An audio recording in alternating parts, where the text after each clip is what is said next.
अस्सलाम वालेकुम स्टूडेंट्स। आज हम अपनी वीडियो में पढ़ेंगे इम्यूनिटी के टॉपिक पे।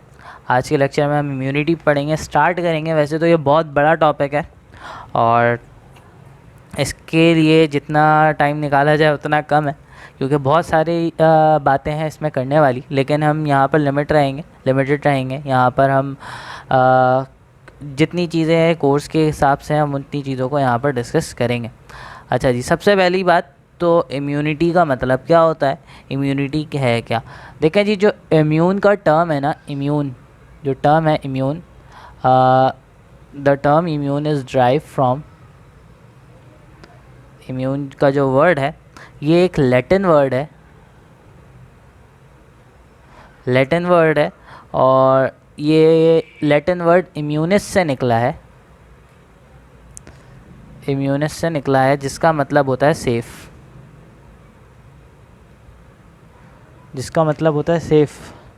अच्छा जी, अब इसके बाद जो है और फ्री ऑफ बर्डन, सेफ़ कह लो या फ्री ऑफ बर्डन कह लो, इसका मतलब ये है। अच्छा जी, इम्यूनिटी को अगर हम डिफ़ाइन करना चाहें बिल्कुल आसान अल्फाज में, अपनी वर्डिंग में अगर इम्यूनिटी को डिफ़ाइन करना चाहूँ तो what is immunity. Immunity is basically immunity is defined as the capability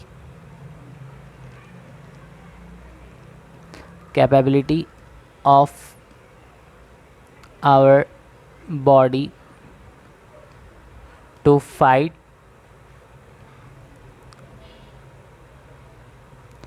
against pathogen से लड़ने की जो सलाहियत होती है हमारी बॉडी की, वो क्या कहलाती है, हमारे पास इम्यूनिटी कहलाती है। The capability of our body to fight against pathogen और एनी डिजीज़ कॉजिंग एजेंट, या फिर पैथोजन को हम इन्फेक्शियस एजेंट भी कह सकते हैं, यानी इन्फेक्शियस कॉज करने वाला जो ऑर्गेनिज्म होता है वो हमारे पास पैथोजन कहलाता है। तो उससे लड़ने की जो सलाहियत होती है ना हमारी बॉडी की, वो हमारे पास इम्यूनिटी कहलाती है। सही है, ये हमारे पास इम्यूनिटी कहलाती है। अब इम्यूनिटी के लिए हमारे पास जो सिस्टम इन्वॉल्व होता है हमारी बॉडी में, वो हमारे पास कहलाता है इम्यून सिस्टम। Immune system. सही है। अच्छा, और जो इम्यून सिस्टम का जो रिस्पॉन्स होता है, यानी इम्यून सिस्टम की जो वर्किंग होती है, यानी the way immune system kill the pathogen, ये कहलाता है हमारे पास इम्यून रिस्पॉन्स। जो इफ़ेक्ट होता है हमारी बॉडी का इम्यून सिस्टम का, ये हमारे पास कहलाता है इम्यून रिस्पॉन्स। और ये इफ़ेक्ट हमारे पास दो वजूहात से आता है, या तो किसी पैथोजन के अगेंस्ट आता है या तो डिजीज़ कंडीशन में आता है। यानी जब हमारा इम्यून सिस्टम हमारी ही बॉडी को अटैक कर देता है तो ये इम्यून रिस्पॉन्स आता है। तो दो तरह से आता है, एक प्रोवाइड करता है इम्यूनिटी, यानी पैथोजन को मार रहा है तो ये तो हमारे लिए अच्छा है, और एक डिजीज़ कंडीशन हो जाती है, यानी हमारा इम्यून सिस्टम हमें ही अटैक करता है, तो ये कहलाता है ऑटो इम्यून रिस्पॉन्स। इसकी एग्जांपल में आप बहुत सारी चीज़ें आ सकती हैं, जैसे आर्थराइटिस है। सही है, आर्थराइटिस एक बहुत कॉमन डिजीज़ है। अच्छा, अब यहाँ पर ज़रा खैर अभी हमने बेनिफिशियल इफ़ेक्ट पढ़ना है यहाँ पर। तो यहाँ पर हम कुछ चीज़ों को पढ़ेंगे कि इम्यून सिस्टम काम कैसे करता है। इम्यून सिस्टम को अगर हम देखें ना, इम्यून सिस्टम को बेसिकली दो हिस्सों में डिवाइड किया गया है। एक कहते हैं इनेट इम्यूनिटी और एक कहलाती है अडैप्टिव इम्यूनिटी। एक कहलाती है इनेट इम्यूनिटी और एक कहलाती है अडैप्टिव इम्यूनिटी। सही है। इनेट इम्यूनिटी जो है ये नॉन स्पेसिफिक है और अडैप्टिव इम्यूनिटी जो है वो स्पेसिफिक है। आसान अल्फाज में ये होता है कि इनेट इम्यूनिटी का मतलब है सबको मारना है और अडैप्टिव इम्यूनिटी का मतलब है चुन के मारना है। सही है, यानी अगर मैं मार सकता हूँ उसको तो मारूंगा, वरना नहीं मारूंगा। और इनेट कहता है कि भाई चाहे मैं मार सकता हूँ या नहीं मार सकता हूँ, बस इसको मारना ही मारना है। अच्छा खैर, ये तो एक बहुत सिंपल सी यानी सिंपली मैंने आपको डिफ़ाइन किया है यहाँ पे इम्यूनिटी के बारे में। लेकिन खैर अब ज़रा इसको हम टर्म्स में डिस्कस करते हैं। तो अब यहाँ पर आपको एक बात बता दूँ, इनेट जो है, इनेट का वर्ड कहीं पे भी आता है ना, इसका मतलब नॉन स्पेसिफिक होता है, या हम ये कह सकते हैं कि ये बाय बर्थ है। और अडेप्टिव जो है ये at the time of exposure होता है, यानी ये बाय बर्थ होता है। यानी इसका मतलब है ये अगर कहना गलत नहीं होगा कि आपके अंदर जो इनेट इम्यूनिटी है और मेरे अंदर जो इम्यूनिटी है वो काफ़ी हद तक सेम होगी। Although there are some exceptions as well, ऐसा नहीं है कि सेम है तो हर हाल में सेम होगी, कुछ एक्सेप्शन ज़रूर होती हैं हर चीज़ में। सही है। अडेप्टिव इम्यूनिटी हमारी एक जैसे नहीं हो सकती, हर किसी की अलग अलग होती है। अडेप्टिव इम्यूनिटी जो है ऑन एक्सपोजर ही जनरेट होती है, इसके अलावा नहीं हो सकती। अगर आप में से किसी को कोरोना हुआ हो, मुझे हो चुका है एक बार, तो हमारे अंदर जो है कोविड के लिए एंटीबॉडीज़ प्रेजेंट होंगी, जिनको हो चुका है उनके अंदर प्रेजेंट होंगी। तो इसका मतलब है उस कोविड के लिए, उस वायरस के लिए हमारी बॉडी हमारा जो इम्यून सिस्टम है पहले से तैयार हो चुका है। या अगर आप में से किसी को कभी टाइफाइड हुआ हो तो टाइफाइड के लिए आपकी इम्यूनिटी तैयार है। अब अगर टाइफाइड का जो बैक्टीरिया है सैल्मोनेला टाइफोसा, अब अगर वो बॉडी में आएगा ना तो इम्यूनिटी उसको किल करेगी पहले, यानी इसकी इम्यूनिटी है। तो बेसिकली ये एडेप्टिव इम्यूनिटी है जो कि स्पेसिफिक कंडीशन में स्पेसिफिक इन्फेक्शियस एजेंट के अगेंस्ट ही होती है, जबकि इनेट जो है वो हर हाल में हर किसी के अगेंस्ट होती है। यानी देखो, इनेट इम्यूनिटी दो तरह से ख्याल रखता है हमारी बॉडी का। पहले तो ये है कि भाई घुसने ही नहीं देना, पहली बात घुसने ही नहीं देना, और दूसरी बात अगर घुस गया बॉडी में तो फिर उसको अटैक करना है। सही है, without any description, without any discrimination उसको अटैक करना है, मारना है उसको। जबकि अडेप्टिव इम्यूनिटी क्या करता है? अडेप्टिव इम्यूनिटी कहता है जब तक इसको बताया नहीं जाएगा कि भाई हमला हो चुका, जब तक ये एक्टिवेट ही नहीं होगा। सही है, अडेप्टिव इम्यूनिटी जब तक इसको पता नहीं चलेगा कि भाई हमला हुआ है, जब तक ये एक्टिवेट होगा ही नहीं। सही है, ये आराम से सोता रहेगा, एक्टिवेट नहीं होगा। अच्छा, तो ये चीज़ें थी। दो तरीके से तीन बैरियर्स के ऊपर इम्यूनिटी जो है वो एक्ट करती है। अच्छा जी, अब जो है हम बात करते हैं यहाँ पे सबसे पहले फर्स्ट लाइन ऑफ डिफेंस की। First line of defence. अच्छा जी, फर्स्ट लाइन ऑफ डिफेंस का मतलब ये होता है कि भाई किसी भी तरह से घुसने ही नहीं देना ऑर्गेनिज़म को। देखिए जी, अगर हम इसको डिफ़ाइन करना चाहें, अगर हम इसको आसान अल्फाज में देखना चाहें, तो लेट्स सपोज़ कि ये हमारी लाइफ है। हमारा जो इम्यून सिस्टम है ना, उसको कुछ इस तरीके से प्रोटेक्ट कर रहा है कि भाई सबसे पहले जो सबसे बड़ा बैरियर है वो है फर्स्ट लाइन ऑफ डिफेंस। इसने क्या किया हुआ है? इसने हमारी बॉडी को प्रोटेक्ट किया हुआ है हर तरह से, हमारी बॉडी को हर तरह से इसने प्रोटेक्ट किया हुआ है। अब कैसे, क्या क्या करता है, क्या क्या चीज़ें इसके अंदर शामिल हैं, ये हम ज़रा यहाँ पे देख लेते हैं। इसने हमारी बॉडी को हर तरह से प्रोटेक्ट किया हुआ है। कैसे? देखिए जी, फर्स्ट लाइन ऑफ डिफेंस है ये, this one is the first line of defence. यानी इसका मतलब ये होता है, इसका काम ये होता है कि भाई बॉडी में ऑर्गेनिज़म को घुसने ही नहीं देना। कोई भी ऑर्गेनिज़म है ना, इसको बॉडी में घुसने ही नहीं देना है। सही है, इसको बॉडी में घुसने नहीं देना। अच्छा जी, तो इसके अंदर क्या क्या चीज़ें शामिल हैं, इसके अंदर कौन कौन सा रिस्पॉन्स शामिल है, क्या क्या चीज़ें शामिल है, ज़रा हम ये देख लेते हैं कि भाई फर्स्ट लाइन ऑफ डिफेंस कैसे करता है। देखिए जी, सबसे पहले तो यहाँ पर है मैकेनिकल बैरियर, फिज़िकल बैरियर। हम पढ़ेंगे एक एक करके, बस अभी सिर्फ समझा रहा हूँ कि क्या क्या चीज़ें हैं। एक तो नॉन स्पेसिफिक है, किसी को भी नहीं, तो मतलब किसी को भी नहीं। ऐसा नहीं है कि वायरस को घुसने दे देगा, बैक्टीरिया को नहीं, चाहे वायरस हो चाहे बैक्टीरिया, विदाउट एनी डिस्क्रिमिनेशन, बिना किसी तासुब के ये हर किसी को रोकता है। तो मैकेनिकल बैरियर होते हैं जिसमें हमारे पास स्किन है हमारी। सही है, हमारी स्किन है, म्यूकस मेम्ब्रेन है, जिन्होंने रोकना है। फिज़िकल बैरियर भी इनको कह सकते हैं। केमिकल बैरियर्स होते हैं, केमिकल बैरियर जिसमें जैसे कि हमारा स्वेट है, स्लाइवा है। देखो, अब यहाँ पे बॉडी में घुसने का मकसद क्या होता है? बॉडी में घुसने का मतलब है हमारी जनरल सर्कुलेशन में घुसने से उसको रोकना। जनरल सर्कुलेशन में चला जाएगा ना तो बॉडी के हर पार्ट में जाता रहेगा, तो उसको वहाँ जाने से रोकना है। पहला काम तो इसका यही है। सही है, स्वेट है, स्लाइवा है, गैस्ट्रिक जूस है, ये सारी वो चीज़ें हैं जिन्होंने क्या किया हुआ है उसको रोकना है। और टेयर्स हैं, ये सब क्या करते हैं, ये सब वो सिक्रीशन है, ये सब वो केमिकल्स हैं जो अगर माइक्रो ऑर्गेनिज्म यहाँ तक चला गया तो ये उसको ख़त्म करते हैं। इसके अलावा कुछ रिफ्लेक्सेस हैं।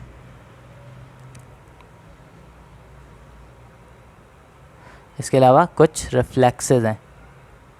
अच्छा जी, रिफ्लेक्सेस का मतलब जैसे स्नीजिंग हो गई, कफिंग हो गई, इससे क्या होता है, फोर्सफुल एक्सपल्जन होता है एयर का, ताकि वो अगर माइक्रो ऑर्गेनिज्म घुसने की कोशिश कर रहा था तो वो निकल जाता है।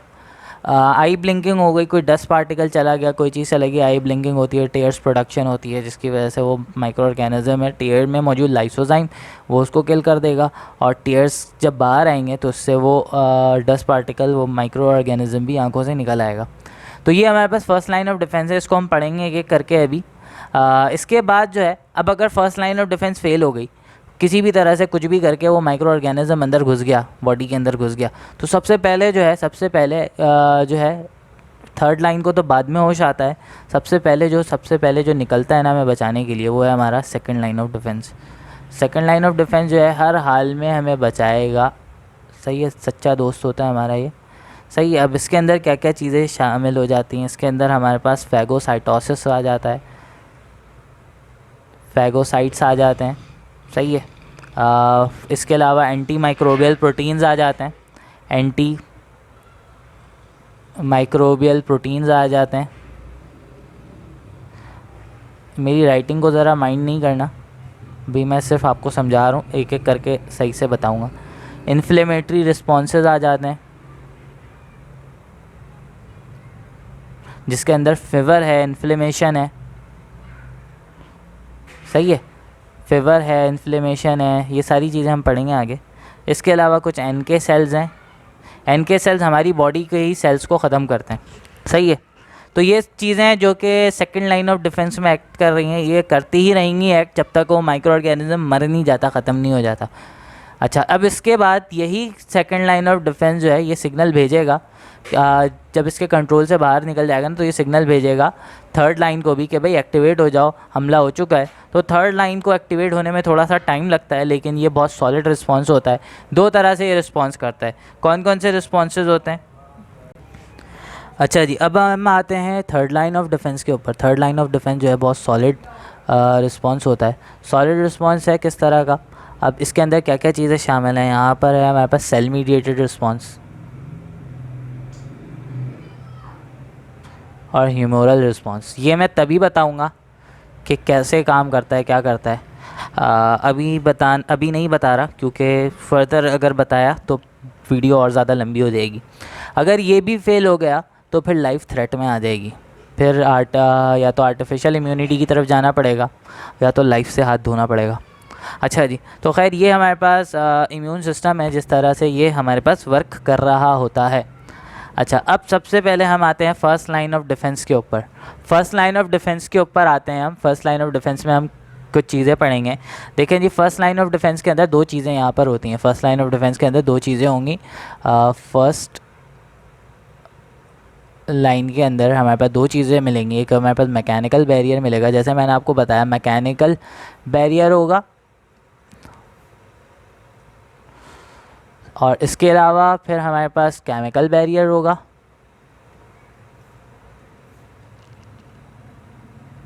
और फिर उसके बाद हमारे पास रिफ्लेक्सेस होंगे।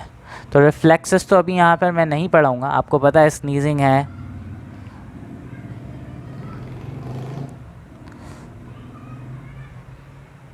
कफिंग है, सही है, आई ब्लिंकिंग है, ये सब जो है रिफ्लेक्सेस हैं जिनके ज़रिए से जो है माइक्रो ऑर्गेनिज्म को पेनिट्रेट करने से रोका जाता है। सही है। अच्छा जी, मैकेनिकल बैरियर के अंदर दो चीज़ें आती हैं, स्किन आती है, म्यूकस मेम्ब्रेन आती है, म्यूकस मेम्ब्रेन आ जाती है, और फिर उसके बाद इस केमिकल बैरियर के अंदर डिफरेंट चीज़ें आती हैं, वो हम अभी आगे डिस्कस करते हैं। सबसे पहले हम बात करते हैं स्किन की। अब हम यहाँ पे मैकेनिकल और केमिकल को अलग अलग नहीं करके पढ़ेंगे, हम एक साथ पढ़ेंगे सारी चीज़ों के कि कहाँ पे क्या चीज़ एक्ट कर रही है। सबसे पहले बात करते हैं स्किन की।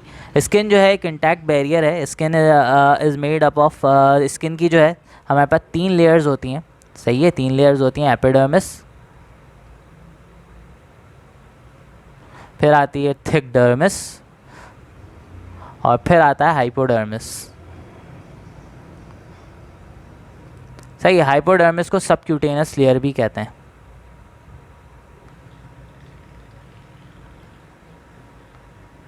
सही है, हाइपोडर्मिस को सबक्यूटेनियस लेयर भी कहते हैं।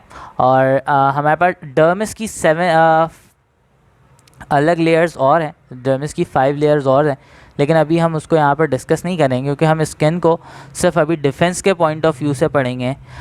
स्किन को एज अ ऑर्गन हम यहाँ पर अभी डिस्कस नहीं करने वाले। सही है। अच्छा जी, हम आगे बढ़ते हैं, स्किन के ऊपर आते हैं। स्किन जो है बेसिकली यूँ समझा जाता है कि एक्सटर्नली सबसे बड़ा पार्ट है स्किन।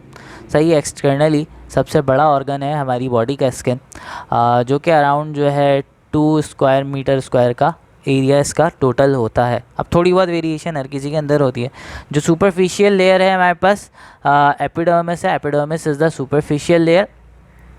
आउटर लेयर होती है सबसे, एपिडर्मिस आउटर लेयर है। और उसके बाद जो थिक लेयर है हमारे पास, जिसकी थिकनिंग बहुत ज़्यादा है, वो है डर्मिस। सही है। और फिर उसके बाद जो फैटी लेयर है हमारे पास, जिस पे फैट एक्यूमुलेटेड होता है, वो होता है हमारे पास हाइपोडर्मिस, या फिर हम इसको कह सकते हैं ये हमारे पास सबक्यूटेनियस लेयर है। अच्छा जी, जितने भी हमारे पास एपिडर्मिस के सेल्स हैं ना, यानी अगर हम बेसिकली अगर हम एपिडर्मिस और डर्मिस का कंपैरिजन करें, तो जो एपिडर्मिस के जो सेल्स होते हैं, इसके अंदर हमारे पास केराटिनोसाइट्स होते हैं। केराटिनोसाइट्स एपिडर्मिस के अंदर केराटिनोसाइट्स मौजूद होते हैं। सही है, जिसके अंदर जिसके अंदर यूजुअली एक प्रोटीन प्रेजेंट होता है जिसको हम केराटिन कहते हैं। Sorry, spelling mistake, keratin. सही है, हम इसको केराटिन कहते हैं। और जो इसकी आउटर सरफेस है, ख़ास तौर पे एपिडर्मिस के अंदर, उसके अंदर डेड और ड्राई सेल्स प्रेजेंट होते हैं। अब ये डेड और ड्राई सेल्स है ना एपिडर्मिस पे, इससे फ़ायदा ये होता है कि इसके माइक्रो ऑर्गेनिज्म को कुछ मिलता ही नहीं है। तो जब कुछ मिलता ही नहीं है तो वो क्या करेगा, यानी जब अगर कोई माइक्रो ऑर्गेनिज्म स्किन के ऊपर आएगा भी, पहली बात तो स्किन को पेनिट्रेट नहीं कर सकता। अब देखते हैं क्या स्किन के ऊपर ग्रो करेगा या नहीं करेगा, क्योंकि इस एपिडर्मिस की सुपरफिशियल लेयर जो है, एक तो केराटिनाइज्ड है, केराटिनाइज की वजह से वो क्रॉस नहीं कर सकता। और दूसरी चीज़ ये है कि वो जो है ड्राई सेल्स प्रेजेंट है, डेड सेल्स प्रेजेंट है। जब कोई भी माइक्रो ऑर्गेनिज्म स्किन के ऊपर लैंड करेगा ना, तो उसको कुछ मिलेगा ही नहीं, ना न्यूट्रिशन मिलेगा, ना उसको कुछ वाटर मिलेगा कि वो सर्वाइव कर सके, और वो वहीं पे वैसे ही ख़त्म हो जाएगा। जबकि अगर हम डर्मिस की बात करें, तो डर्मिस के अंदर हमारे पास सारे ग्लैंड्स प्रेजेंट होते हैं, हेयर फॉलिकल्स प्रेजेंट होता है, रिसेप्टर्स प्रेजेंट होते हैं, ब्लड वेजल्स प्रेजेंट होते हैं, ये सारी चीज़ें। अच्छा, जो एपिडर्मिस की जो आउटर मोस्ट लेयर है ना, उसके अंदर जो है पेन रिसेप्टर्स नहीं होते हैं, उसके अंदर नोसिसेप्टर्स नहीं होते, नो नोसिसेप्टर। अगर आपने कभी एक चीज़ किया हो, अक्सर बच्चे करते हैं कि हाथ में पिन घुसाया, उंगलियों में पिन घुसाया और उसको दूसरी साइड से निकाल लेते हैं, और ना ब्लीडिंग होती है, ना ही क्या कहते हैं, ना ही ब्लीडिंग होती है, और ना ही क्या कहते हैं कोई दर्द होता है इतना। तो वजह उसकी ये होती है क्योंकि जब आपने घुसाया तो वो एपिडर्मिस को क्रॉस करता है, डर्मिस तक पहुंचता ही नहीं है। जब डर्मिस तक नहीं पहुंचता, अगर आप अंदर घुसाओगे तो ब्लीडिंग भी होगी, और ब्लीडिंग होने के साथ साथ जो है दर्द भी होगा। अच्छा, बहुत थिक सी लेयर होती है एपिडर्मिस की। अच्छा, हम आगे बढ़ते हैं, ज़रा स्किन को यहाँ पे पढ़ लेते हैं, स्किन की लेयर कैसी होती है। मैंने यहाँ पे डायग्राम बनाई है, ये डायग्राम है, तो होपफुली समझ में आ रही होगी स्किन की डायग्राम। ये दूसरी डायग्राम है, इसको नहीं देखना है अभी आपने। ये हमारे पास ये जो आउटर ये जो लेयर नज़र आ रही है ऊपर वाली, ये वाली जो लेयर आपको नज़र आ रही है, दिस वन, ये हमारे पास क्या है, ये हमारे पास है एपिडर्मिस। सही है, ये मैंने एपिडर्मिस यहाँ पे बनाया है। अच्छा, एपिडर्मिस है, एपिडर्मिस में आप देखो, एपिडर्मिस में यूजुअली पोर्स मौजूद हैं। सही है, केराटिनाइज सेल होते हैं, ऊपर के जो डेड सेल्स होते हैं वो यहाँ पे एपिडर्मिस में मौजूद है। सही है। अच्छा, जो हमारी फिंगरप्रिंट होता है, जो हमारा फिंगरप्रिंट होता है, वो भी हमारे एपिडर्मल लेयर ही होते हैं उसके अंदर। अच्छा, खैर हम पढ़ाऊँगा कभी फिंगरप्रिंट के बारे में भी, बहुत इंटरेस्टिंग चीज़ है, लेकिन खैर। अच्छा जी, एपिडर्मिस से नीचे जो है हमारे पास डर्मिस की लेयर है। डर्मिस की लेयर थिक है, आपको नज़र आ रहा होगा, यहाँ पे मैंने लाइन किया हुआ है, ये थिक सी लेयर है और इसके अंदर सारी चीज़ें यहाँ पर प्रेजेंट है। मैं ज़रा सबको लेबल कर देता हूँ। देखें, ये मौजूद है हेयर फॉलिकल, हेयर फॉलिकल जिसके अंदर हेयर प्रेजेंट है। फिर इसी के साथ साथ सेबेशियस ग्लैंड भी मौजूद है, जिसके साथ साथ क्या मौजूद है, सेबेशियस ग्लैंड, या जिसको ऑयल ग्लैंड भी कह सकते हैं, सेबेशियस ग्लैंड जिसको ऑयल ग्लैंड भी कह सकते हैं, जो कि ऑयल यानी सीबम रिलीज़ करता है। सही है, सीबम रिलीज़ करता है। और इसी के साथ यहाँ पर आपको एक ग्रीन कलर का ये जो नज़र आ रहा है, this one is the sweat gland.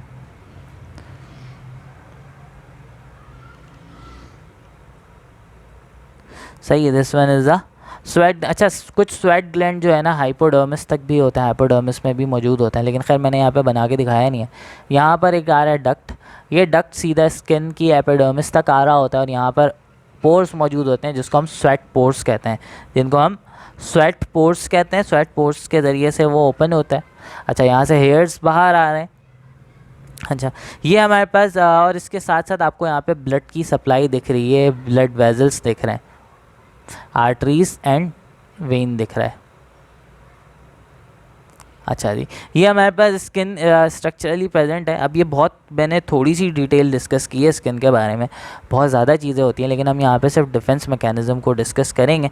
अच्छा जी, स्किन एक तो आपको बता दिया कि भाई एक तो डेड सेल्स हैं, कोई भी अगर ऑर्गेनिज्म यहाँ पे आ भी जाएगा तो उसको कोई जगह ही नहीं मिलेगी कि वो कहाँ पे जाके ग्रो करेगा, क्या करेगा, तो वो तो नहीं ग्रो कर सकता और इसको पेनिट्रेट नहीं कर सकता। थिक सी लेयर है, इसको पेनिट्रेट, केराटिनाइज लेयर है, इसको पेनिट्रेट कर ही नहीं सकता। अच्छा, अब पहली बात एक तो ये हो गई, पेनिट्रेट नहीं कर पा रहा और यहाँ पे ग्रो भी नहीं कर पा रहा। दूसरी चीज़ ये होता है कि स्किन के अराउंड भी कुछ केमिकल सिक्रीशंस होती हैं। आपको पता है यहाँ पे स्वेट ग्लैंड है और सीबम सीबेशियस ग्लैंड है।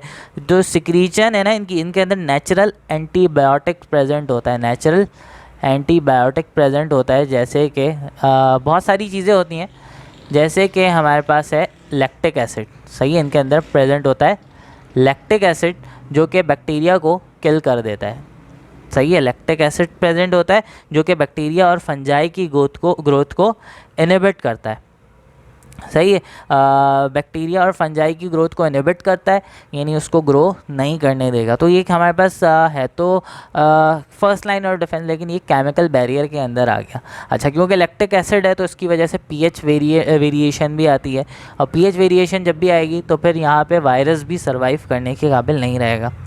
अच्छा जी, ये तो हमने बात की स्किन की। स्किन के बाद अब हम आते हैं ज़रा म्यूकस मेम्ब्रेन के ऊपर। म्यूकस मेम्ब्रेन के ऊपर आते हैं। म्यूकस मेम्ब्रेन स्किन के अलावा हमारे पास कुछ और फिजिकल बैरियर भी हैं जो कि एक्सपोज होते हैं। एक हमारे पास डाइजेस्टिव सिस्टम के अंदर आता है और दूसरा हमारे रेस्पिरेटरी सिस्टम के अंदर आ रहा होता है। अच्छा जी, डाइजेस्टिव सिस्टम के अंदर डाइजेस्टिव सिस्टम की दो ओपनिंग है, एक रेक्टल ओपनिंग है यानी एनस है, और एक जो है हमारे पास ओरल ओपनिंग है। अगर ओरल ओपनिंग से कोई भी ऑर्गेनिज्म अंदर घुसता है तो आपको यहाँ पर नज़र आ रहा है, यहाँ पर अराउंड म्यूकस मेम्ब्रेन प्रेजेंट होती है। म्यूकस मेम्ब्रेन ने क्या करना होता है, उन सबको ट्रैप कर लेना होता है। म्यूकस से बचकर वो चीज़ें, म्यूकस में वो चीज़ें इंट्रैप्ट हो जाती हैं, यानी अंदर पेनिट्रेट नहीं कर पाती। इसके अलावा अगर चलो इसके अलावा कुछ केमिकल बैरियर्स भी हैं यहाँ पे ओरल कैविटी के ही अंदर और पूरे डाइजेस्टिव कैविटी के, पूरे डाइजेस्टिव ट्रैक्ट के अंदर। वो केमिकल बैरियर्स क्या हैं वो ज़रा मैं आपको डिस्कस कर लेता हूँ। यहाँ पे देखो, सबसे पहला जो एक केमिकल बैरियर है वो यहाँ पर क्या है, वो है हमारे पास स्लाइवा। स्लाइवा में मौजूद होता है लाइसोजाइम। अच्छा, लाइसोजाइम जो है स्लाइवा में क्या प्रेजेंट है, लाइसोजाइम। लाइसोजाइम जो है ना बेटा, लाइसोजाइम हमारे जो है टीयर्स में भी प्रेजेंट होता है। ये लाइसोजाइम करता क्या है, ये लाइसोजाइम लाइसिस करवाता है बैक्टीरिया की। ये लाइसोजाइम क्या करेगा, लाइसिस ऑफ बैक्टीरिया। अब कैसे लाइसिस करवाएगा बैक्टीरिया की, देखो भाई, लेट्स सपोज कि ये बैक्टीरिया है, let's suppose this one is bacteria. ये बैक्टीरिया का सेल वॉल है।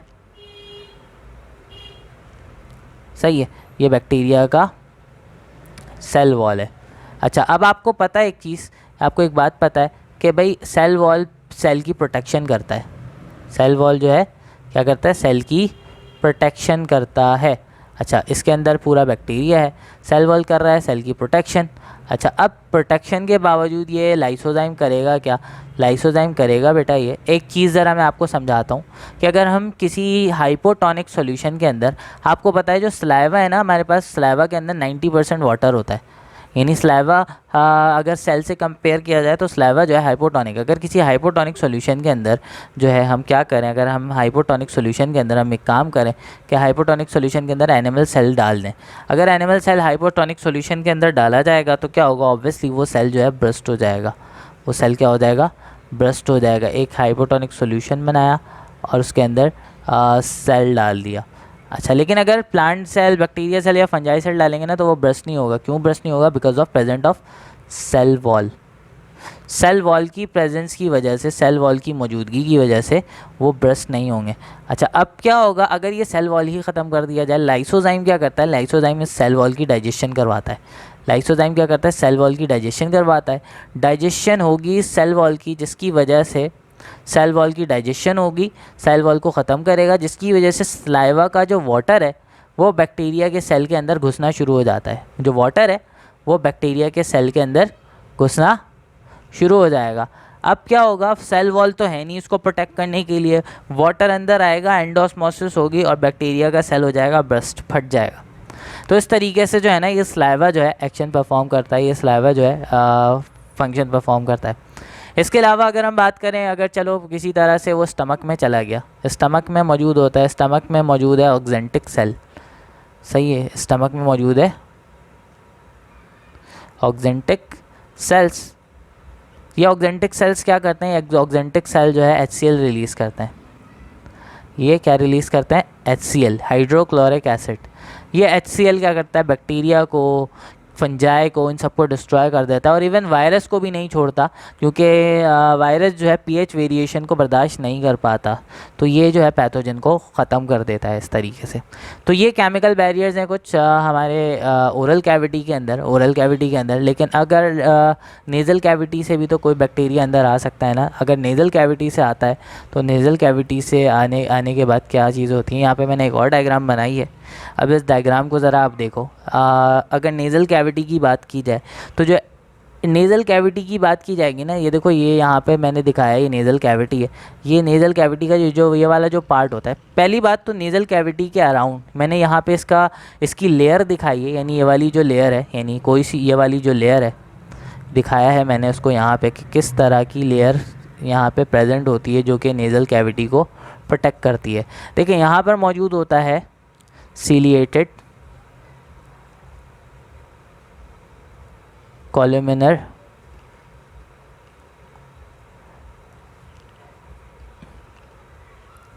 एपिथीलिया, सही है। एपिथेलियल सेल्स होते हैं वो कैसे होते हैं? सीलिएटेड होते हैं। ये सीलिएटेड, सबसे पहले जो सीलिया जो होता है यहाँ पे एक्स्ट्रा एंटीरियर ओपनिंग के पास ही, यानी जहाँ से हवा अंदर आती है, यहाँ पर ही सीलिया प्रेजेंट है। आप भी, आपके नोज़ के अंदर भी यहाँ पर सीलिया प्रेजेंट होगा, जो क्या करता है, डस्ट पार्टिकल को इंट्रैप करता है और उसको अंदर आने से रोकता है। ये सीलिया, ये इस पार्ट को हम कहते हैं वेस्टिब्यूल, इस पार्ट को हम कहते हैं वेस्टिब्यूल, सही है। अब अगर हम इसके एपिथेलियल सेल्स को देखें ना, तो यहाँ पर इस एपिथेलियल सेल में म्यूकस सिक्रीटिंग सेल्स भी होते हैं। ये म्यूकस सिक्रीट करते हैं म्यूकस, और म्यूकस जो है वो पूरे सेल के, यानी पूरे कैविटी के अराउंड, यानी इसकी जो वॉल है इसको सराउंड कर लेता है कि अगर बैक्टीरिया, अगर बाई चांस वो कोई बैक्टीरिया या कोई भी पार्टिकल नेज़ल कैविटी में आ गया या बॉडी कैविटी के अंदर घुस गया, तो ये म्यूकस के अंदर इंट्रैप हो जाता है। जब इंट्रैप होता है तो यहाँ पे भी सीलिया प्रेजेंट है, सही है, यहाँ पे भी सीलिया प्रेजेंट है। ये सीलिया इसको बीट करवाते हैं और बीट करवाने के बाद ये आ जाता है हमारे फेरिंग्स में। फेरिंग्स आपको पता होगा, फेरिंग्स जो है हमारे पास, फेरिंग्स जो है ये ऐसी कैविटी है जिसके अंदर खाना भी आता है और हवा भी आती है। तो इस फेरिंग्स के 3 पार्ट हैं। एक पार्ट ये देखो, ये जो ये ओपनिंग है जहाँ से हवा आ रही है, ये कहलाता है नेज़ो फेरिंग्स। नेज़ो फेरिंग्स हमारे पास कहलाता है, ये हमारे पास क्या कहलाएगा? नेज़ो फेरिंग्स कहलाएगा। अच्छा जी, नेज़ो फेरिंग्स, सही है। ये नेज़ोफेरिंक्स कहलाएगा। और एक जो ओरल कैविटी पे ओपन हो रहा है ये ओरोफेरिंक्स कहलाएगा।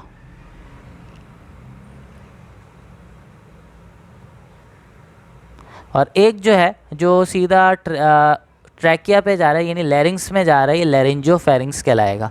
अच्छा जी, अब क्या होता है, जैसे ही ये यहाँ पे अगर कोई चीज़ इंट्रैप होती है ना, तो ये क्या करता है, ये सीलिया, अब वो ऑब्वियसली म्यूकस में इंट्रैप है तो उस पूरे म्यूकस को निकालना होता है, तो ये सीलिया क्या करता है, बीटिंग मूवमेंट करता है और वो म्यूकस जो है आ जाता है फेरिंग्स में। अब वो फेरिंग्स से उसके बाद दो रास्ते होते हैं, या तो ओरल कैविटी से बाहर चला जाए, ये इट्स ऑन आवर विल, या तो फिर ओइसोफेगस में चला जाए, या तो हम उसको स्वेलो कर लें, ओइसोफेगस में चला जाए, ओइसोफेगस में जाने के बाद वो फिर डाइजेस्टिव ट्रैक्ट से वॉश आउट हो जाता है। तो इस तरीके से यहाँ पर जो है ना हमारे पास इस तरीके से ये हमें प्रोटेक्ट कर रहा होता है। अच्छा, इसके अलावा अगर हम देखें ना ट्रैकिया, मैंने यहाँ पे थोड़ा सा दिखाया है, ये जो ट्रैकिया है हमारे पास, इस ट्रैकिया के अंदर भी सीलिया प्रेजेंट होता है। अगर बाई चांस इस ट्रैकिया के अंदर चला गया तो यहाँ पर क्या करेगा, यहाँ के जो सीलिया उसको बाहर निकालेंगे और वो यहाँ से ओइसोफेगस में सीधा चला जाएगा, ताकि वो जो है हमारे डाइजेस्टिव ट्रैक्ट के ज़रिए से निकलता जाए। तो ये हमारे पास जो है फर्स्ट लाइन ऑफ डिफेंस है। होपफुली आपको यहाँ तक की बात समझ में आई होगी। अब इंशाल्लाह आगे की जो बात है वो अगली क्लास में हम कवर करेंगे, यानी सेकंड लाइन ऑफ डिफेंस और फिर थर्ड लाइन ऑफ डिफेंस हम नेक्स्ट वीडियो में उसको पढ़ेंगे। होपफुली आपको ये वीडियो पसंद आई होगी, यहाँ तक का टॉपिक समझ में आया होगा। Thank you so much student, अल्लाह हाफ़िज़।